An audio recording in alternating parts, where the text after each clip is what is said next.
আসসালামু আলাইকুম। অনেক জল্পনা কল্পনার পর প্রাথমিক বৃত্তি পরীক্ষার ফলাফল প্রকাশের আরো একটি ডেট প্রকাশিত হলো।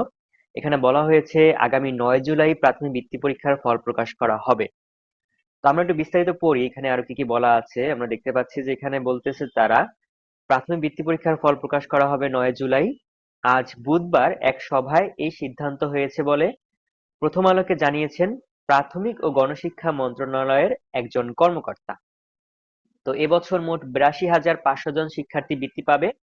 এর মধ্যে ৮০% পাবে সরকারি প্রাথমিক বিদ্যালয়ের শিক্ষার্থীরা, বাকি ২০% পাবে বেসরকারি বা কিন্ডারগার্টেনের প্রার্থীরা।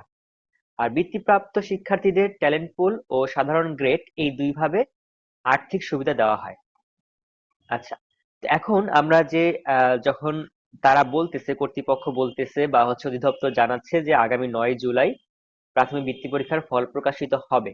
তো প্রকাশিত হওয়ার পরে আমরা দুইটা মাধ্যমে এই ফলাফল দেখতে পাবো বা সংগ্রহ করতে পারবো। একটা হচ্ছে অনলাইনের মাধ্যমে আর একটা হচ্ছে মোবাইলের এসএমএস এর মাধ্যমে।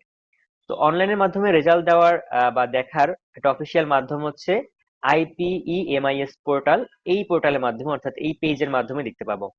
তো সেটা নিয়ে আমাদের সেটা হচ্ছে এরকম একটা পেজ আছে IPEMIS। তো এটা নিয়ে আমাদের ইউটিউব চ্যানেলে ভিডিও আপলোড করা আছে এবং ফেসবুকেও আপলোড করা আছে। চাইলে আপনারা দেখে নিতে পারেন কিভাবে মোবাইলের মাধ্যমে এখানে ঢুকে আমরা রেজাল্ট দেখতে পাবো, কিংবা কারো কাছে ডেস্কটপ বা কম্পিউটার থাকলে সেখানে কিভাবে দেখতে পাবো। দুইটাই মাধ্যমেই ভিডিও আপলোড করা আছে, আপনারা চাইলে দেখে নিতে পারেন। তো আমরা যদি একটু যাই প্রাথমিক বৃত্তি পরীক্ষার এখানে ক্লিক করি, তাহলে এখন দেখতে পাবো যে এখন কোনো আহ বর্তমানে সিস্টেমে কোনো বৃত্তি পরীক্ষার ফলাফল সংক্রান্ত তথ্য নেই।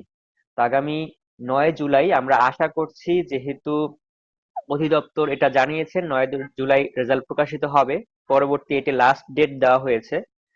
তো আমরা আশা রাখতে পারি আগামী ৯ জুলাই রেজাল্ট প্রকাশিত হবে, তখন ইনশাআল্লাহ আমরা রেজাল্ট দেখতে পাবো।